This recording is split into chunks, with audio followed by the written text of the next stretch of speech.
Paralysis અથવા ચાલવાની અશક્તિ ધરાવતા વ્યક્તિઓ માટે ફિઝિયોથેરાપી લોકો જ્યારે આ પ્રમાણેની પ્રોડક્ટ માંગે છે ત્યારે અમારી પાસે આ પ્રમાણેની રેન્જ પણ ઘણી બધી છે કે જેમાં ચાલવા માટેની પ્રેક્ટિસ કરાવવા માટે કે જે વ્યક્તિ એવા છે કે જે ચાલી નથી શકતા એ લોકોને પ્રેક્ટિસ કરાવવા માટે અને પ્રેક્ટિસની સાથે સાથે આ સેફટી પણ એટલી છે કે માનો કે અચાનક પેશન્ટ પડવાની પરિસ્થિતિમાં આવી જાય તો એમાં આ એમને સારી રીતે સેફલી રીતે લેન્ડ કરે છે અને એમને બે શોલ્ડર પાસેથી પકડીને રાખે છે અને એની સાથે સાથે પેશન્ટને તમે હેન્ડલ પકડીને અલગ રીતે વાપરી શકો છો.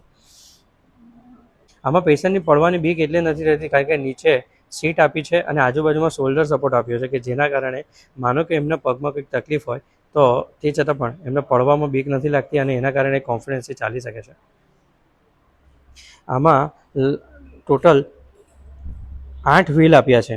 આ 8 વ્હીલ પેશન્ટને જે દિશામાં જવું હોય એ દિશામાં જવા માટે એ રાઈટ પણ જઈ શકે છે અને લેફ્ટ પણ જઈ શકે છે અને અલોંગ વિથ ધેટ તમે આની હાઇટ પણ એડજસ્ટ કરી શકો છો. અત્યારે મારા સ્ટાફની હાઇટ થોડી વધારે છે પણ આમાં પણ 3 મોડ્યુલ છે જેમાંનું આ સેન્ટરનું મોડ્યુલ છે કે જેમાં આની હાઇટ આ મેક્ઝિમમ છે. આનાથી તમે અહીંયા હાઇટ એડજસ્ટ કરી શકો છો.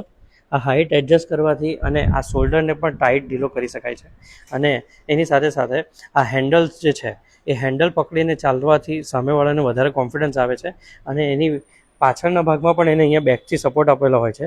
હું તમને પાછળથી પણ બતાવવાની કોશિશ કરું કે આમાં એક જો માનો કે નીચે પડવાની પરિસ્થિતિમાં પણ આવે ને તો પાછળથી એને સપોર્ટ મળી રહેશે અને આમાં દરેક વ્હીલમાં આ પ્રમાણેના લોક પણ આપેલા છે. તો આ લોકથી શું થશે કે માનો જ્યારે એમને સ્ટેન્ડિંગ પોઝિશનમાં ઊભા રાખવાની પ્રેક્ટિસ કરાવી છે ને ત્યારે પણ આ ડિવાઇસ કામ લાગશે. ઘણી સારી એવી પ્રોડક્ટ છે. નાના બાળકો માટે પણ છે અને મોટા લોકો માટે પણ છે.